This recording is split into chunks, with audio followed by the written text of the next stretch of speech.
کہتے ہیں ایک چینی بڑھیا کے گھر میں پانی کے لیے 2 مٹکے تھے، جنہیں وہ روزانہ ایک لکڑی پر باندھ کر اپنے کندھے پر رکھتی اور نہر سے پانی بھر کر گھر لاتی۔ ان 2 مٹکوں میں سے ایک تو ٹھیک تھا، مگر دوسرا کچھ ٹوٹا ہوا۔ ہر بار ایسا ہوتا کہ جب یہ بڑھیا نہر سے پانی لے کر گھر پہنچتی تو ٹوٹے ہوئے مٹکے کا آدھا پانی راستے میں ہی بہہ چکا ہوتا، جبکہ دوسرا مٹکا پورا بھرا ہوا گھر پہنچتا۔ ثابت مٹکا اپنی کارکردگی سے بالکل مطمئن تھا تو ٹوٹا ہوا بالکل ہی مایوس، حتیٰ کہ وہ تو اپنی ذات سے بھی نفرت کرنے لگا تھا کہ آخر کیوں کر وہ اپنے فرائض کو اس انداز میں پورا نہیں کر پاتا جس کی اس سے توقع کی جاتی ہے۔ اور پھر مسلسل 2 سالوں تک ناکامی کی تلخی اور کڑواہٹ لیے ٹوٹے ہوئے گڑھے نے ایک دن اس عورت سے کہا، میں اپنی اس معذوری کی وجہ سے شرمندہ ہوں کہ جو پانی تم اتنی مشقت سے بھر کر اتنی دور سے لاتی ہو، اس میں سے کافی سارا صرف میرا ٹوٹا ہونے کی وجہ سے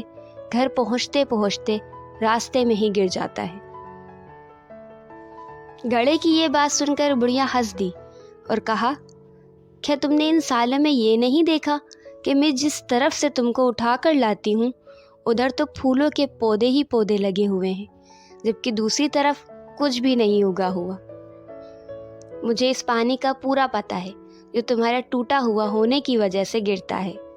اور اسی لیے تو میں نے نہر سے لے کر اپنے گھر تک کے راستے میں پھولوں کے بیج بو دیے تھے تاکہ میرے گھر آنے تک وہ روزانہ اس پانی سے سیراب ہوتے رہا کریں۔ ان 2 سالوں میں نے کئی بار ان پھولوں سے خوبصورت گلدستے بنا کر اپنے گھر کو سجایا اور مہکایا ہے۔ اگر تم میرے پاس نہ ہوتے تو میں اس بہار کو دیکھ ہی نہ پاتی جو تمہارے دم سے مجھے نظر آتی ہے۔ یاد رکھیے کہ ہم میں سے ہر شخص میں کوئی نہ کوئی خامی ہے، لیکن ہماری یہی خامیاں، معذوریاں اور ایسا ٹوٹا ہوا ہونا ایک دوسرے کے لیے عجیب اور پرتاثیر قسم کے تعلقات بناتا ہے۔ ہم پر واجب ہے کہ ہم ایک دوسرے کو ان کی خامیوں کے ساتھ ہی قبول کریں۔ ہمیں ایک دوسرے کی ان خوبیوں کو اجاگر کرنا ہے جو اپنی خامیوں اور معذوریوں کی خجالت کے